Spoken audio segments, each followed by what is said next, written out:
जनता TV देख रहे हैं आप। मैं आपके साथ दीक्षा शर्मा। बुलेटिन की शुरुआत करेंगे खबरों से, जहां हिमाचल प्रदेश में एक दल उत्तराखंड में आयोजित होने जा रहे 38वें राष्ट्रीय खेलों के लिए रवाना हो चुका है। मुख्यमंत्री सुखविंदर सिंह सुक्खू ने सरकारी आवास से दल को रवाना किया है और इस दौरान उन्होंने राष्ट्रीय स्तर के खिलाड़ियों के लिए योजना लाने की भी बात कही। बता दें कि प्रदेश का 200 सदस्यीय दल 28 जनवरी से 14 फरवरी तक होने वाले राष्ट्रीय खेलों में भाग लेगा।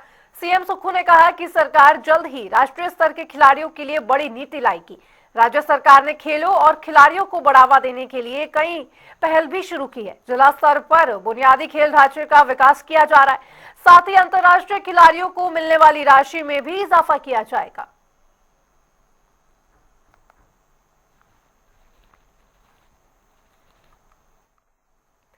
तो वहीं पूर्व मुख्यमंत्री जयराम ठाकुर ने प्रेस कॉन्फ्रेंस की और इस दौरान जयराम ठाकुर उत्तराखंड में यूनिफॉर्म सिविल कोड करने को उत्तराखंड के सीएम को बधाई देते नजर आए। इसके साथ ही जयराम ने कई मुद्दों पर कांग्रेस को भी घेरा और क्या कुछ कहा, ये आपको सुनवाते हैं। के मुताबिक तो वो दिल्ली नहीं, वो तो मध्य प्रदेश में जा रहे हैं और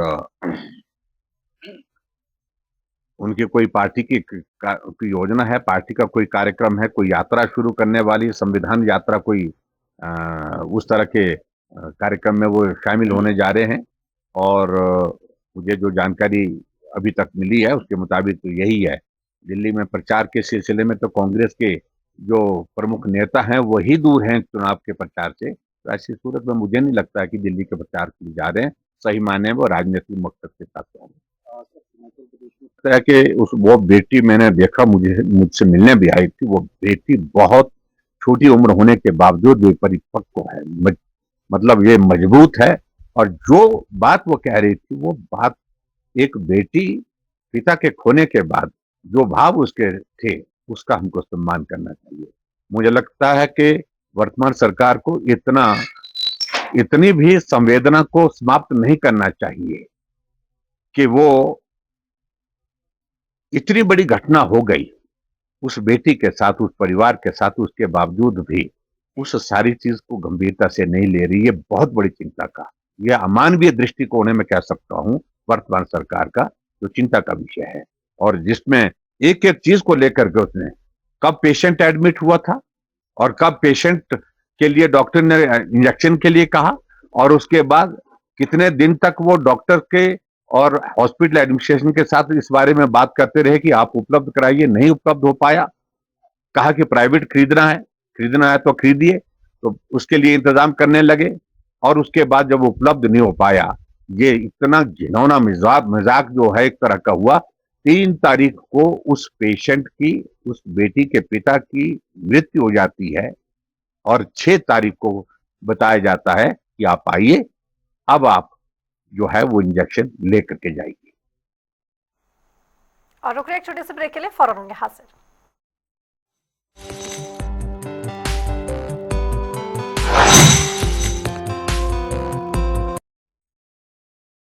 अब भी मजा आएगा ना वीडियो। पेट दबा, रोग दबा, सबको पता, फिर तुझको नहीं क्यों है पता। अरे पेट सफा हर रोग दबा, एक ही जगह।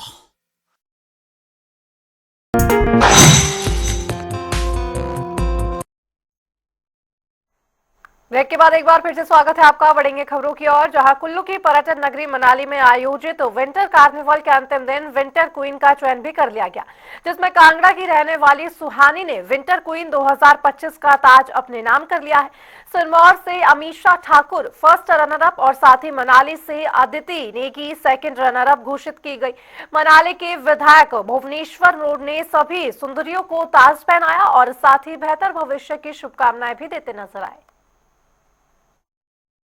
बहुत अच्छे से मेहनत की थी, सभी कंटेस्टेंट बहुत हार्ड वर्किंग थे और हम सब जीतने के लिए ही आए थे। टॉप 20 जब हम चूज हुए थे, हम उसी टाइम ही क्वीन बन चुके थे। उसके बाद जो ग्रूमिंग स्टार्ट हुई, जो दिव्यांगना मैम ने हमारी ग्रूमिंग स्टार्ट की, उसमें पूरा हमने अपना देना होता है और हमने अपना पूरा दिया, इसीलिए फर्स्ट रनर अप का भी टाइटल तभी मिला।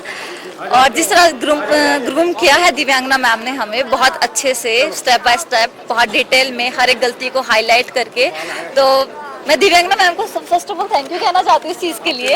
First of all thank you so much to everyone कि आप सब ने देखा और आप सब अभी इंटरव्यू ले रहे हैं हमारा।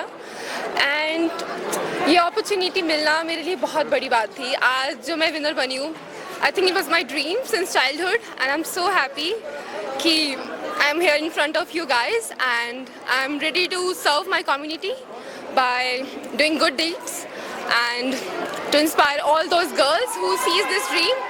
And yes, I want to say to everyone that please dream big, and definitely my parents, because they are so supportive. I think अगर वो supportive नहीं होते तो मैं यहाँ आ ही नहीं पाती, because I have done like few pageants before. And also to Divyangana ma'am, she is such a nice groomer, she is so polite with us.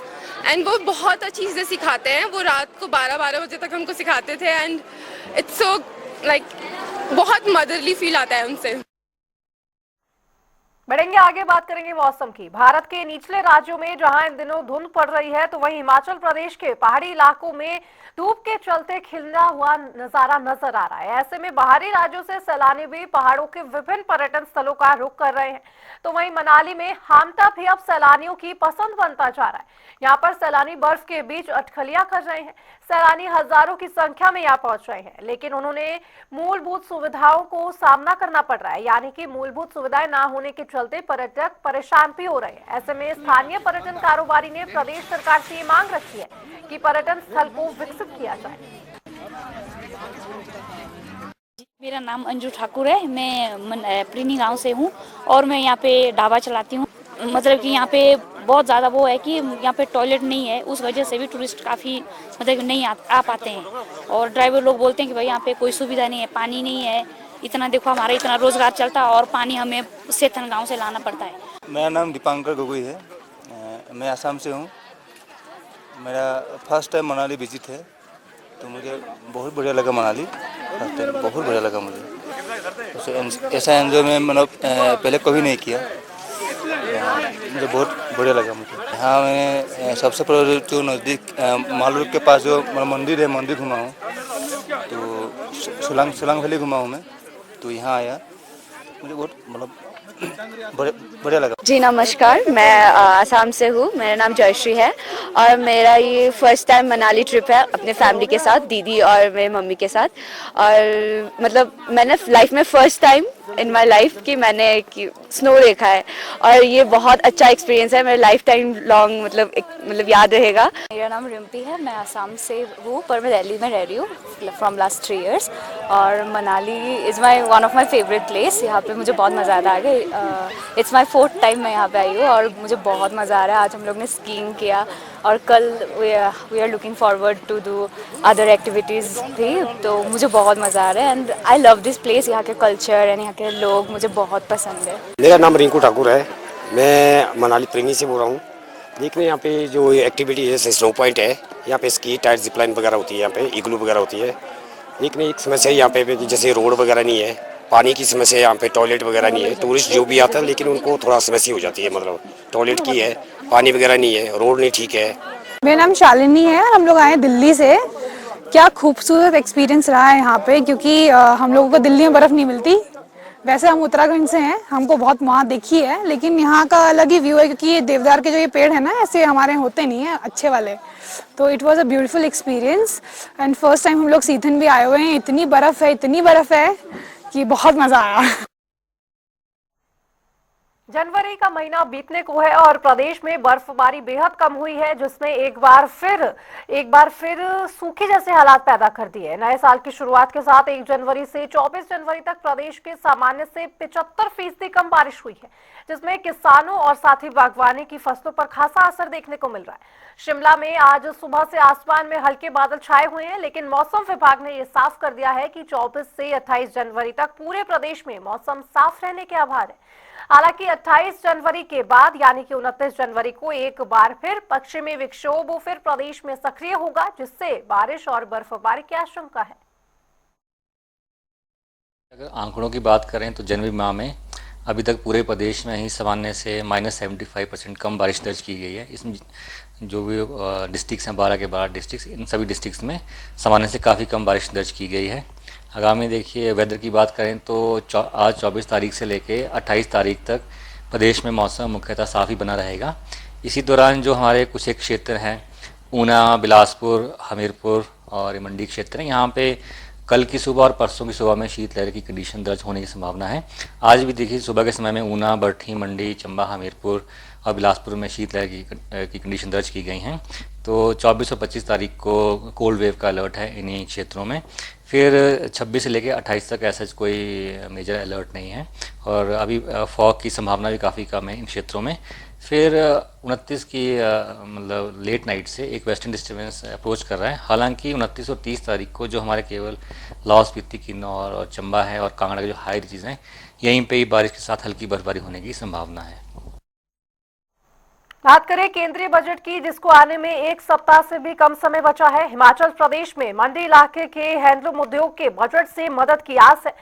खासकर कि बुनकर और भूड चरवाहे और स्थानीय कारीगर चाहते हैं कि युवाओं को ITI और साथ ही स्कूलों में पढ़ाई के जरिए हैंडलूम का प्रशिक्षण दिया जाए।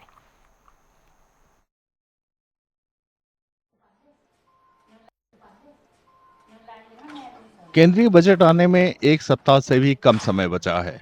हिमाचल प्रदेश में मंडी इलाके के हैंडलूम उद्योग को बजट से मदद की आस है। बुनकर, भेड़ चरवाहे और स्थानीय कारीगर चाहते हैं कि युवाओं को ITI और स्कूलों में पढ़ाई के जरिए हैंडलूम का प्रशिक्षण दिया जाए। जानकारों का कहना है कि इस पारंपरिक कला को आगे बढ़ाने के लिए युवाओं को प्रशिक्षित करना जरूरी है, क्योंकि पारंपरिक हथकरघा उद्योग मंदी का सामना कर रहा है। आज ये समय आ चुका है कि हमारे हैंडलूम सेक्टर को, जो हमारे ओल्ड जो बूढ़े लोग होते जा रहे हैं, उन्हीं के पास ये है, ये काम है, ये जो शिल्प है वो उन्हीं के हाथ में है। यंग बच्चा इस सेक्टर में नहीं आ रहा है।